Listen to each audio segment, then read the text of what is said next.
Bismillahirrahmanirrahim. Assalamualaikum warahmatullahi taala wabarakatuh.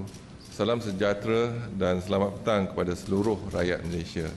Bersama dengan saya adalah Datuk Dr. Rohaizat, Dr. Nohayati Rusli, Datuk Dr. Chong Chi Kiong dan Dr. Hisham Shah. Kementerian Kesihatan Malaysia ingin memaklumkan bahawa terdapat 63 kes yang telah pulih dan dibenarkan discharge pada hari ini. Ini menjadikan jumlah kumulatif kes yang telah pulih sepenuhnya daripada jangkitan COVID-19 dan telah dibenarkan discharge dari ward adalah sebanyak 5,859 kes, iaitu bersamaan dengan 82.1% daripada jumlah keseluruhan kes. Sehingga 22 Mei 2020 jam 12 tengah hari, terdapat 78 kes baru yang telah dilaporkan.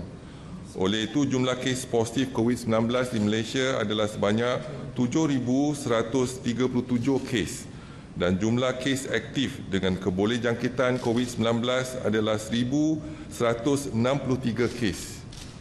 Ingin dimaklumkan, daripada 78 kes baru yang dilaporkan, 25 kes adalah kes import yang mendapat jangkitan di luar negara. Daripada 53 kes penularan tempatan, 40 kes adalah bukan warga negara Malaysia, di mana 25 kes telah dikesan di depo tahanan imigresen di Bukit Jalil. Sehingga kini terdapat 9 kes positif COVID-19 yang sedang dirawat di unit rawatan rapi dan daripada jumlah tersebut, 5 kes memerlukan bantuan pernafasan. Daripada maklumat terkini yang dilaporkan ke CPRC Kebangsaan, duka cita dimaklumkan bahawa terdapat pertambahan 1 kes kematian berkaitan dengan COVID-19. Justru jumlah kumulatif kes kematian COVID-19 di Malaysia adalah sebanyak 115 kes, iaitu bersamaan dengan 1.6% daripada jumlah keseluruhan kes. Kes kematian ke-115 iaitu kes 3,616 merupakan lelaki warga negara Malaysia berumur 65 tahun dan mempunyai latar belakang penyakit kencing manis, darah tinggi dan penyakit buah pinggang. Beliau telah dirawat di Hospital Sungai Buloh, Selangor pada 3 April 2020 dan disahkan meninggal dunia pada 21 Mei 2020 jam 2.58 petang. Kementerian Kesihatan mengucapkan takziah kepada ahli keluarga beliau. Sambutan Hari Raya Aidilfitri pada tahun ini pastinya berbeza daripada tahun-tahun sebelum ni. Namun, ini tidak bermakna sambutan Hari Raya Aidilfitri tidak dapat diraikan dengan semangat yang sama. Malahan, sambutan di rumah sendiri bersama ahli keluarga yang terdekat mungkin dapat memberikan makna yang baru yang lebih mendalam kepada kita semua. Sebulan berpuasa di bulan Ramadan ketika berlakunya penularan wabak COVID-19 telah mengajar kita semua erti sebenarnya kesabaran dan pengorbanan. Ramadan telah dilalui dengan norma dan kebiasaan baru bagi memastikan jangkitan COVID-19 dapat dibendung. Kini Kementerian Kesihatan Malaysia menyuruh masyarakat untuk menjalani Hari Raya Aidilfitri dan bulan Syawal dengan norma dan kelaziman baru dengan mematuhi prosedur standard operasi iaitu SOP yang telah disarankan. Sambutan Hari Raya Aidilfitri sememangnya tidak lengkap tanpa menjamah juadah istimewa Hari Raya. Ini sememangnya menjadi amalan masyarakat Malaysia di Hari Raya. Bagi memastikan juadah ini dapat dinikmati dengan selamat, proses penyediaan makanan perlulah diberi perhatian, terutamanya dari segi cara pemasakan yang betul dan selamat.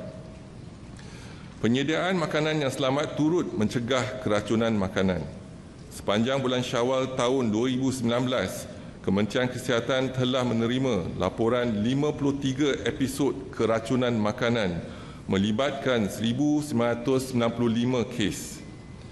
Susulan itu, Kementerian Kesihatan menyarankan orang ramai supaya mengamalkan 5 kunci keselamatan makanan bagi memastikan makanan yang disediakan untuk ahli keluarga dan yang tersayang adalah bersih dan selamat.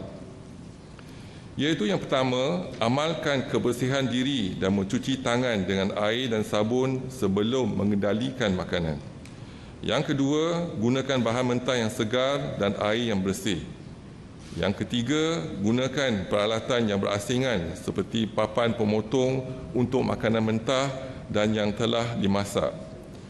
Yang keempat, masakkan makanan dengan sempurna dan pastikan ianya dimakan dalam tempoh tidak melebihi 4 jam.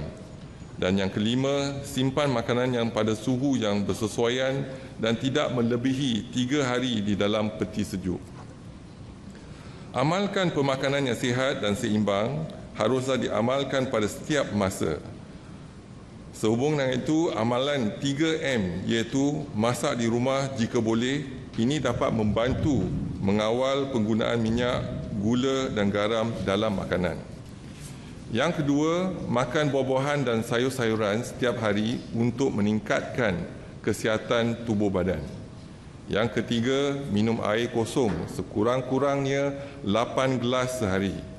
Elakkan minuman yang mempunyai kandungan gula yang tinggi seperti kordial dan minuman berkarbonat.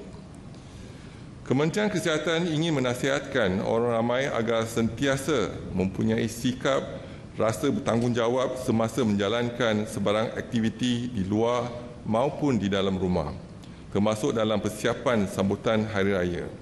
Amalan-amalan seperti berikut perlu terus dijadikan sebagai satu kelaziman kehidupan seharian, iaitu elakkan 3S atau 3C, iaitu elakkan kawasan yang sesak, crowded place, elakkan kawasan yang sempit, confined space, dan elak sembang atau bertutur dengan jarak yang dekat, close conversation. Amalkan 3W, iaitu kerap mencuci tangan dengan air dan sabun, iaitu wash.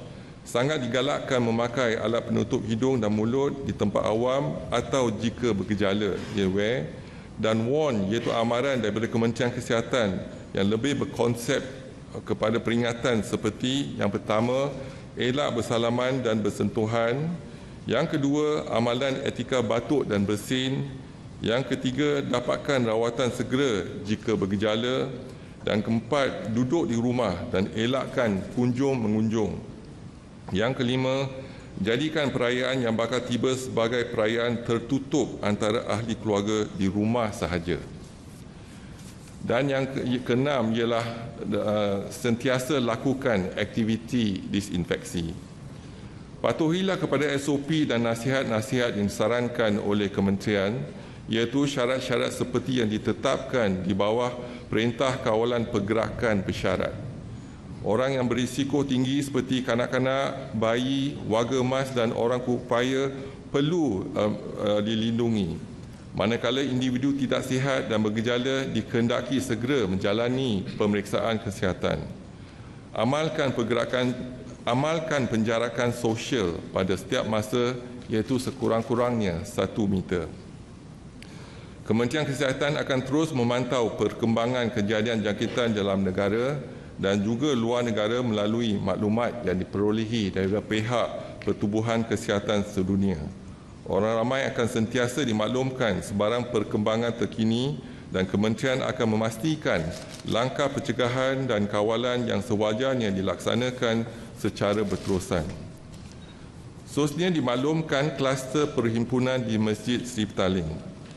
Bilangan sampel diambil dan diuji setakat ini ialah 41,031 sampel dan bilangan kes yang positif adalah 3,359 iaitu bersamaan dengan 8.19% dan ada pertambahan 12 kes pada hari ini iaitu melibatkan 5 generasi dan juga ada 33 kematian dalam kluster perhimpunan di Sri Petaling. Seterusnya dimaklumkan saringan COVID-19 di 372 sekolah tahfiz dan madrasah sehingga 21 Mei 2020. Jumlah pelajar, guru dan kaki tangan yang telah dikenal pasti ialah 20,555. Jumlah sampel yang diambil dan diuji ialah 14,711 iaitu bersamaan dengan 71.6%. Jumlah kes positif ialah 672 kes iaitu bersamaan dengan 4.6%. dan mereka yang bergejala ialah 96 kes bersamaan dengan 14.3%, dan mereka yang positif dan tidak bergejala adalah 576 kes iaitu bersamaan dengan 85.7%. Seterusnya dimaklumkan saringan COVID-19 di 390 pasar sehingga 22 Mei 2020. Jumlah peniaga, pekerja dan lain-lain yang dikenal pasti ialah 41,405 individu. Jumlah sampel yang diambil dan diuji ialah 31,932 iaitu bersamaan dengan 77.1%. Jumlah kes positif adalah 268 individu iaitu bersamaan dengan 0.8%. Dan mereka bergejala adalah 37 kes iaitu 13.8%. Mereka yang positif dan tidak bergejala adalah 231 kes iaitu bersamaan dengan 86.2%. Seterusnya dimaklumkan saringan COVID di 267 pusat jagaan warga MAS sehingga 22 Mei 2020. Jumlah penghuni penjaga dan kaki tangan yang dikenal pasti adalah 10,890. Jumlah sampel yang diambil dan diuji adalah 9,122 iaitu bersamaan dengan 83.8%. Jumlah kes positif adalah 21 kes iaitu bersamaan dengan 0.2%. Mereka yang bergejala adalah 3 kes iaitu 14.3%, dan mereka yang positif dan tidak bergejala adalah 18 kes iaitu bersamaan dengan 85.7%. Seterusnya laporan kluster COVID-19 yang tamat pemantauan dan pengawasan sehingga 22 Mei 2020 iaitu kluster PUI Bali iaitu di daerah Tumpat dan Kuantan. Jumlah kes yang terlibat ialah 43 dan jumlah kes kematian adalah 4. Dimaklumkan laporan warga negara Malaysia yang pulang dari luar negara dari 3 April sehingga 22 Mei 2020, jumlah yang dikuarantinkan ialah 39,481 individu dan 30,976 individu telah tamat tempoh kuarantin selama 14 hari. Jumlah kes yang positif adalah 430, iaitu ada pertambahan 25 kes hari ini. 11 kes pulang daripada Arab Saudi, 7 kes dari Indonesia, 2 kes masing-masing dari Singapura dan Pakistan, dan 1 kes masing-masing daripada United Kingdom, Ireland dan Maldives. Seterusnya, laporan kluster COVID-19 yang aktif di Malaysia sehingga 22 Mei 2020. Kluster yang pertama ialah Depo Tahanan Imigresen Bukit Jalil, ada pertambahan 25 kes menjadikan jumlah keseluruhan hari ini ialah 60 kes. Kluster Kampung Sungai Lui, Selangor, Langat, ada pertambahan 11 kes menjadikan jumlah kes keseluruhan 198 kes. Kluster Pesantren ada pertambahan 6 kes menjadikan jumlah 238 kes. Kluster Pasar Borong Kuala Lumpur ada pertambahan 1 kes menjadikan jumlah 204 kes. Kluster Pudu ada pertambahan 1 kes menjadikan jumlah keseluruhan 66 kes. Dan 27 kluster yang lain tiada pertambahan kes hari ini. Seterusnya dimaklumkan kapasiti harian 45 makmal awam dan swasta untuk ujian COVID-19 sehingga 21 Mei 2020. Dan kapasiti maksima ialah 27,667 dan kita berjaya melaksanakan ujian sehari semalam ialah 30,020 kes iaitu bersama dengan 109%.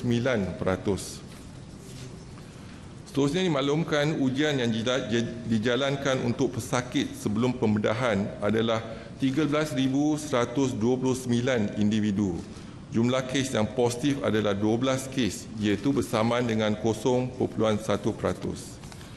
Dan juga dimaklumkan penggunaan RTK antigen. Setakat ini kita telah menggunakan untuk saringan dan ujian untuk 1,817 kes dan jumlah kes yang positif dikesan melalui RTK antigen ialah 40 kes.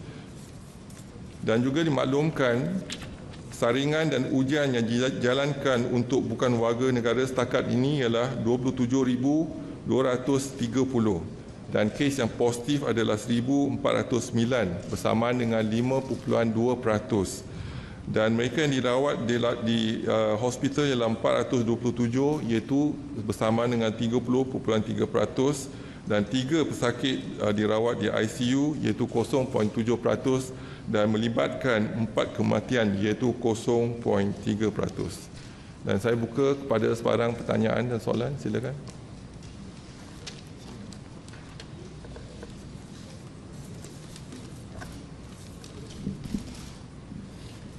Hi, Datuk.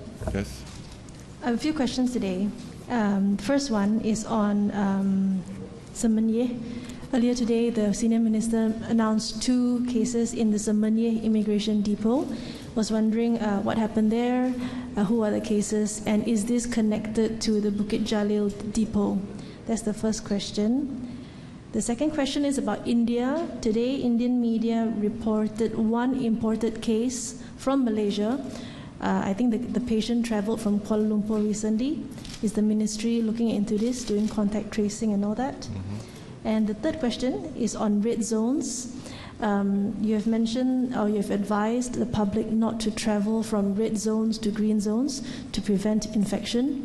But where can the public get information about red zones, as the ministry is now not releasing this data on a daily basis? So how can they find out? Thank you. Okay, I start with the third question. With regards to the red zone, at the moment, there's only 2 red zones. That's one in Mukim Pedas, Rembau, daerah Rembau, and the other one is in Pudu, in KL.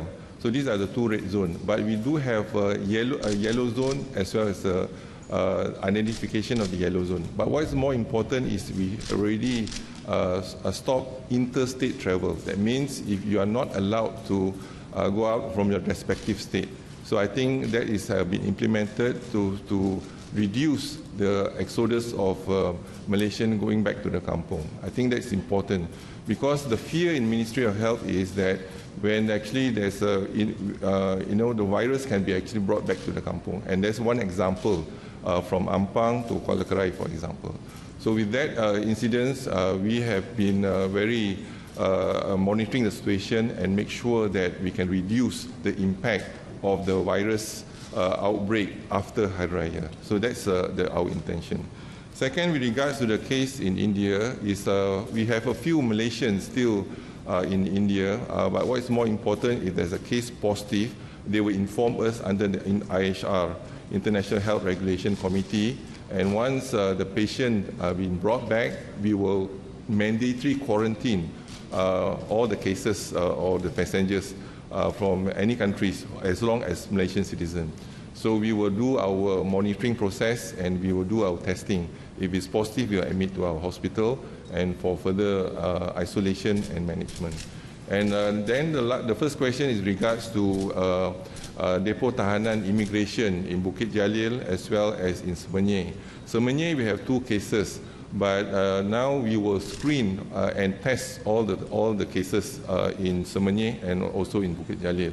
And the policy is before we send them back to their respective country, we will screen them and we'll test them first. Only negative individual that we will send them back. The positive, we have to admit them and we have to isolate them and treat them. So far in Bukit Jalil, there are 496 detainees and 114 staff, and we have screened 114 staff, none of them positive. And we have 60 cases positive, of which 35 comes from Block A. So Block A is the one that been detained before the MCO on 18th of March. And Block B, we have 24 from Block B out of 368, and then we have 1 from Block C out of 229. So the total detainees in Bukit Jalil is 1,400, and plus 114 staff. So we have 1,514. So far, only 60 cases are positive. So we hope that we will continue to screen them, and before we deport the detainees, basically we will do the test make sure that they are negative before we deport them.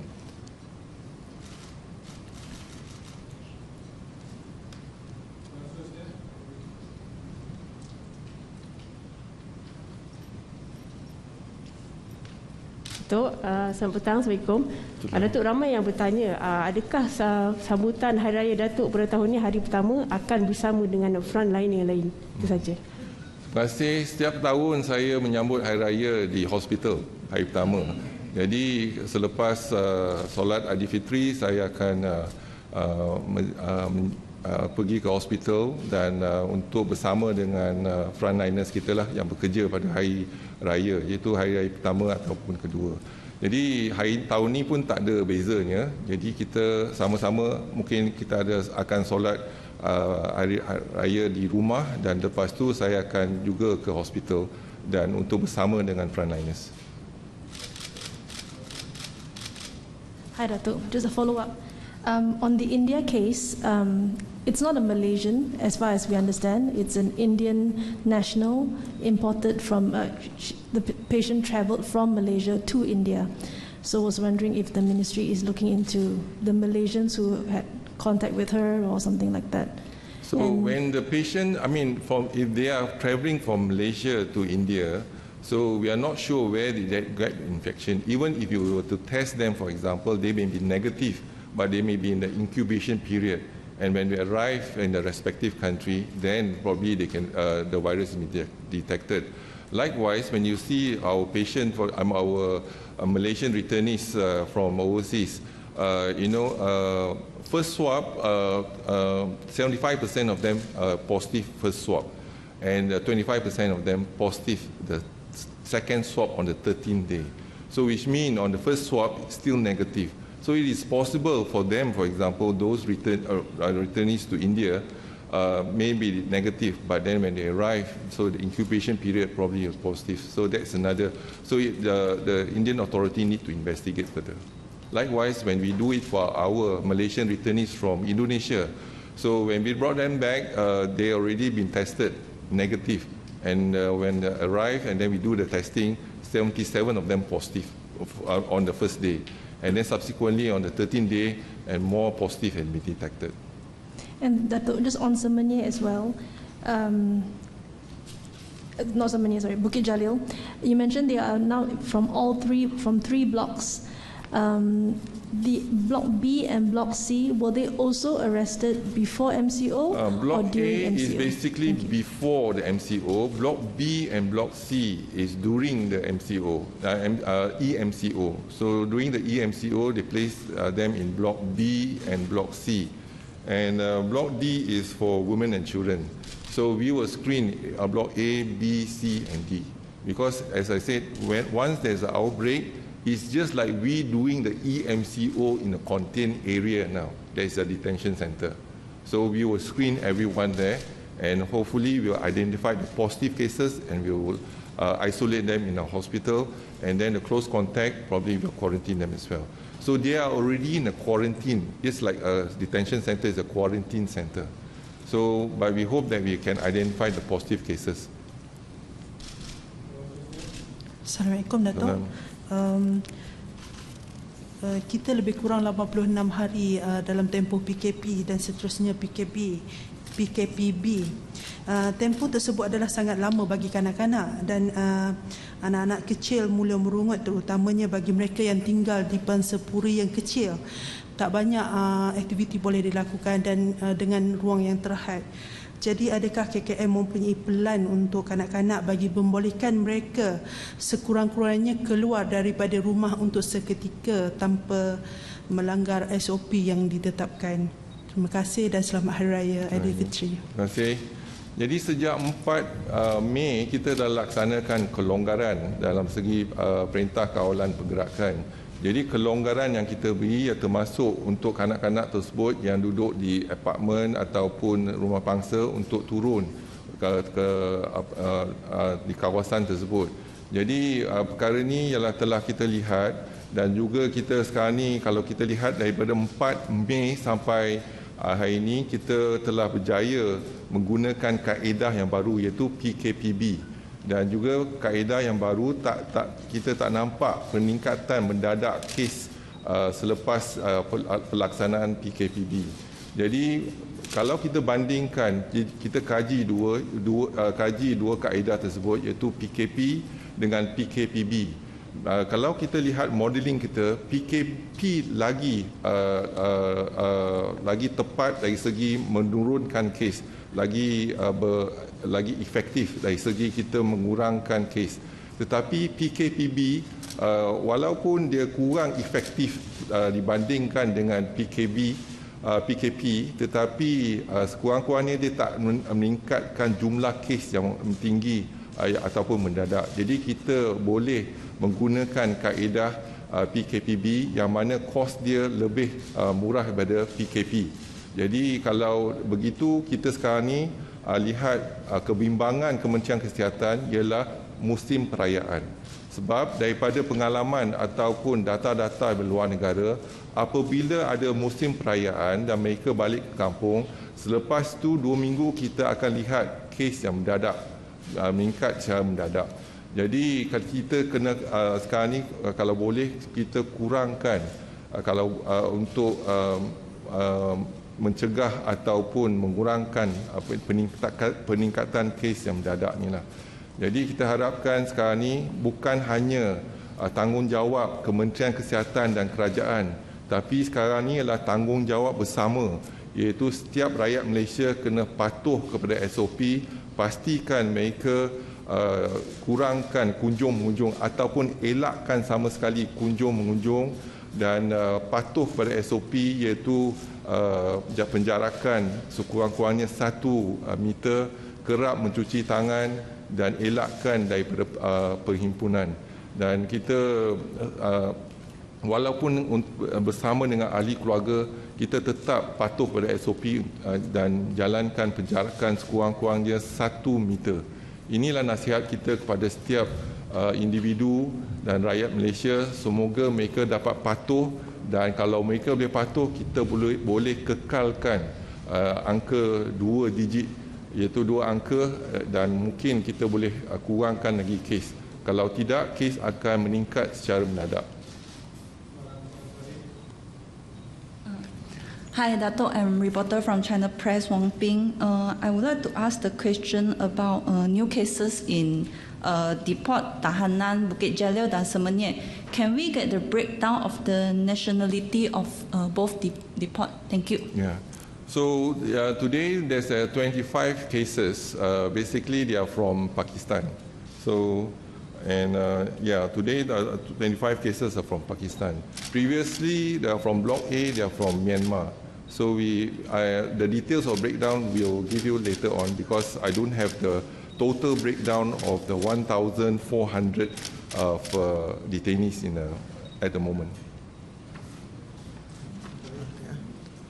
Semenyih 2 cases, they are from Myanmar, is it, if not mistaken? Yes, from Myanmar. Assalamualaikum, Datuk. Kalau kita boleh katakan KKM ada ramalan kes COVID pada 2 minggu atau sebulan akan datang. Jadi sempena perayaan ini, berapa anggaran atau unjuran KKM berlakunya kes COVID di Malaysia jika rakyat Malaysia patuh atau tidak patuh kepada SOP yang ditetapkan?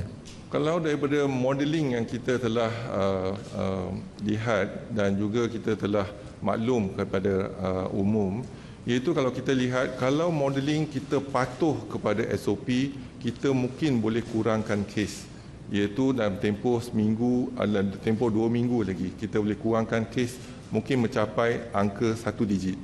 Tetapi kalau kita tak patuh kepada SOP, dan kes akan meningkat secara mendadak.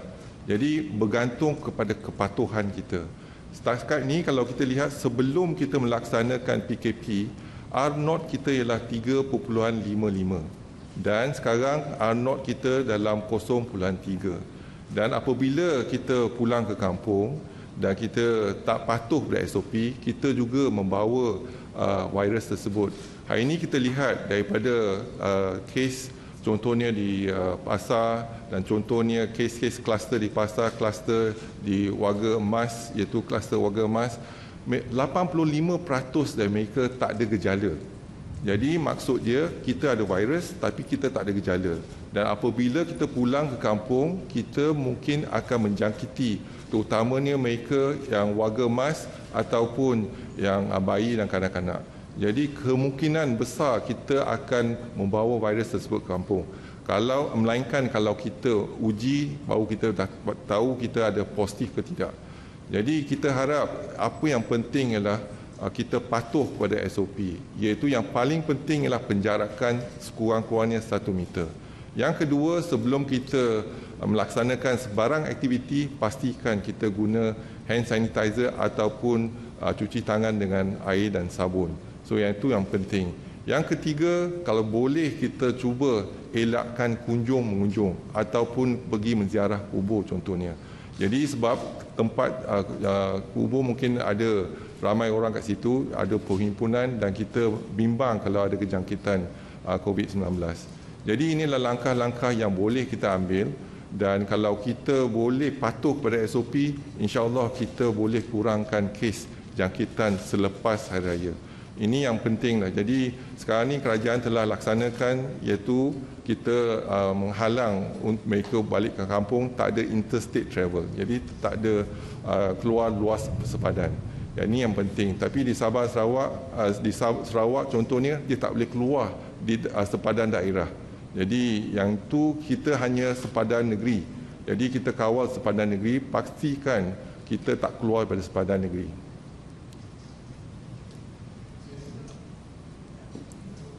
Okey, terima kasih. Saya juga nak ambil kesempatan ini ucapkan selamat Hari Raya Aidilfitri kepada semua. Terima kasih.